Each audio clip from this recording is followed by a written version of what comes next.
Bonjour à tous, je suis heureuse de vous retrouver pour cette vidéo où je vais répondre à la question de Tristan qui me demande combien d'années il m'a fallu pour devenir complètement zen. J'adore cette question. Merci Tristan de l'avoir posée. Vous trouvez que je suis zen?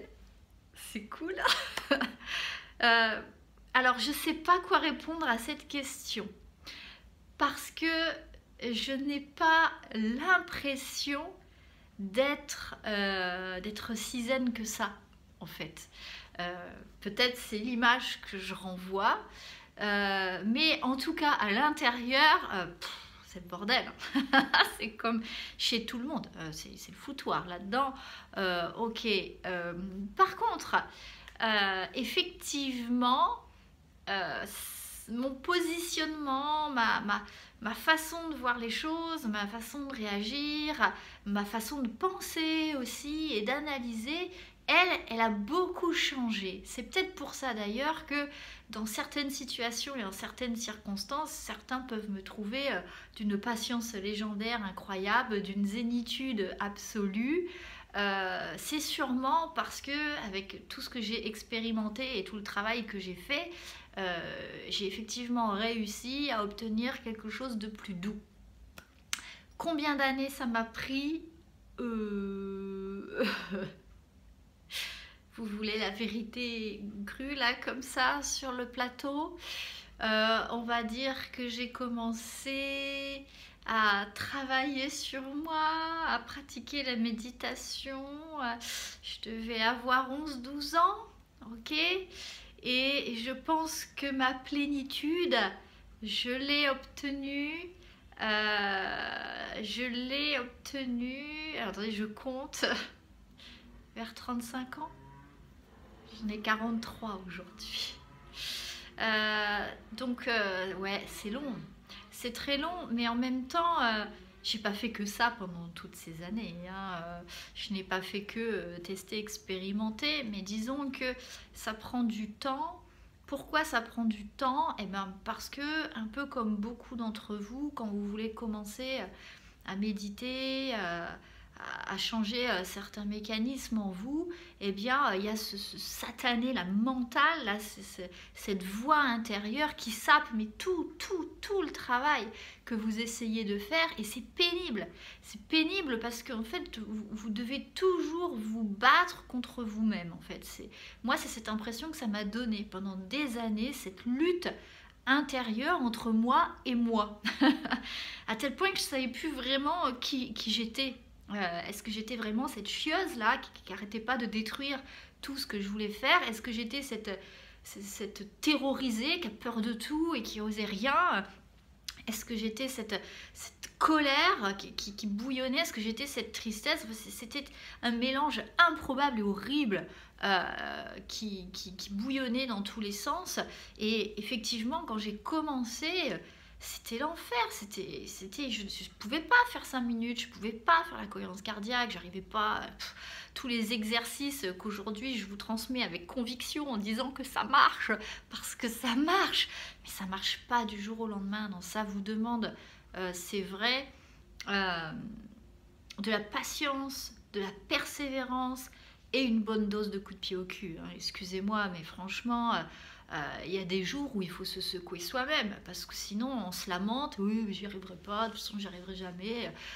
C'est sûr qu'en se disant ça, on va pas faire grand-chose. Mais il y a des jours où on a envie de se dire ça. Et moi, plus d'une fois, je me le suis dit, oui, voilà, c'est nul, ça marche pas, toutes les excuses et tous les prétextes pour avancer. Alors après, il y a des moments dans la vie où d'un coup vous évoluez très vite.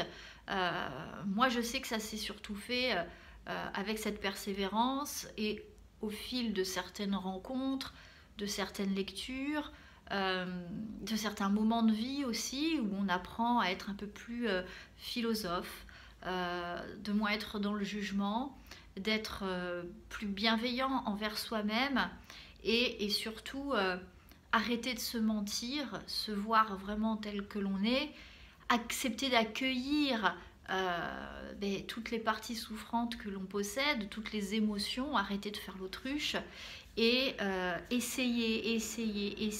Je crois que j'ai du tout essayé.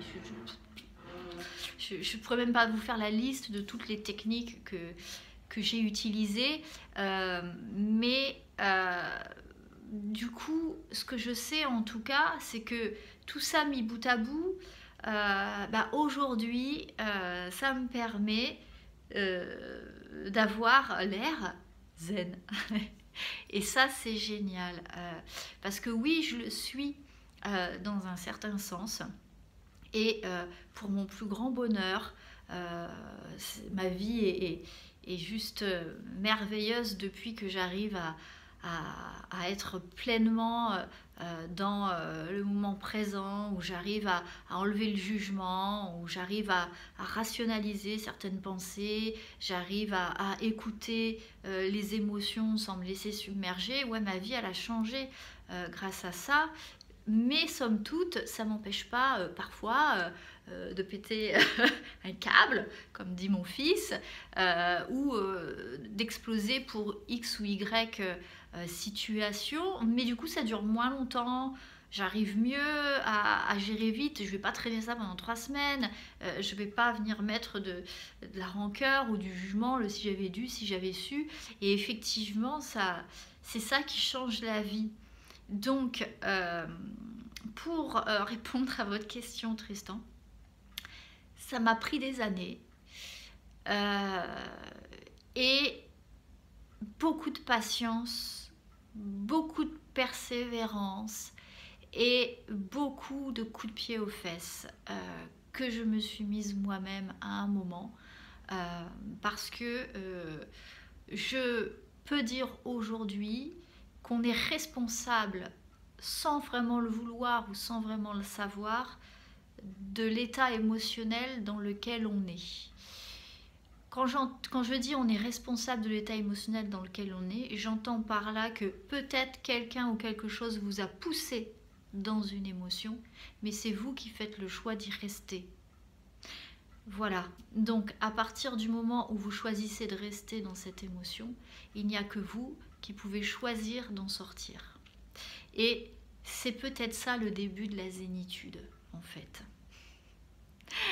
Voilà ce que je pouvais vous dire. Après, je pourrais parler pendant des heures, hein, mais je ne suis pas sûre que le format vidéo soit le mieux adapté. Il faudrait plus qu'on soit dans l'échange ou dans une interactivité par rapport à ça. Mais Tristan, ne désespérez pas.